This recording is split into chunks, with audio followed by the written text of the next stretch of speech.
ಗುಲ್ಬರ್ಗಾದಲ್ಲಿ ಒಂದು ಹೋಟೆಲ್ ಇದೆ, ತಳ್ಳುಗಾಡಿ hotel, mobile canteen ಅಂತಾರಲ್ಲ, ಹರಕ ಮುರ್ಕ ಹೋಟೆಲ್. ಕಿಚ್ಚ ಬಸ್ಸು ಅಂತ ಹುಡುಗ, ನೆನ್ಪಿಟ್ಕೊಳ್ರಿ ಇದನ್ನೆಲ್ಲ.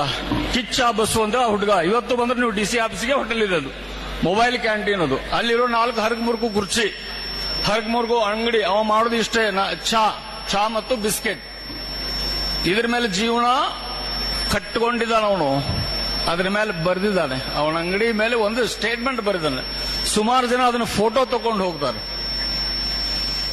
ಏನು ಬರೆದಾನಂತಂದ್ರೆ, ಜೀವನದಲ್ಲಿ ನಿನಗೆ ನೌಕರಿ ಸಿಕ್ಕಿಲ್ಲ ಅಂದ್ರೆ, ಏನ್ ಹೇಳಿ, ಜೀವನದಲ್ಲಿ ನಿನಗೆ ಸರ್ಕಾರಿ ನೌಕರಿ ಸಿಕ್ಕಿಲ್ಲ ಅಂದ್ರೆ ಜೀವನ ನಿನಗೆ ಮಾಲೀಕನಾಗುವ ಅವಕಾಶವನ್ನು ಕೊಟ್ಟಿದೆ ಎಂದು ಅರ್ಥ.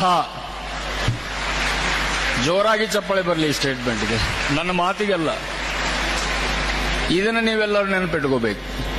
ಜೀವನ ನಿಮಗೆ ಕೆಲಸ ಕೊಟ್ಟಿಲ್ಲ, ನೌಕರಿ ಕೊಟ್ಟಿಲ್ಲ, ಜೀವನದಲ್ಲಿ ನಿಮಗೆ ನೌಕರಿ ಸಿಕ್ಕಿಲ್ಲ ಅಂತಂದ್ರೆ ಜೀವನ ನಿನಗೆ ಮಾಲೀಕನಾಗುವ ಅವಕಾಶವನ್ನ ಕಲ್ಪಿಸಿದೆ ಎಂದು ತಿಳಿದುಕೋ ಅಂತ.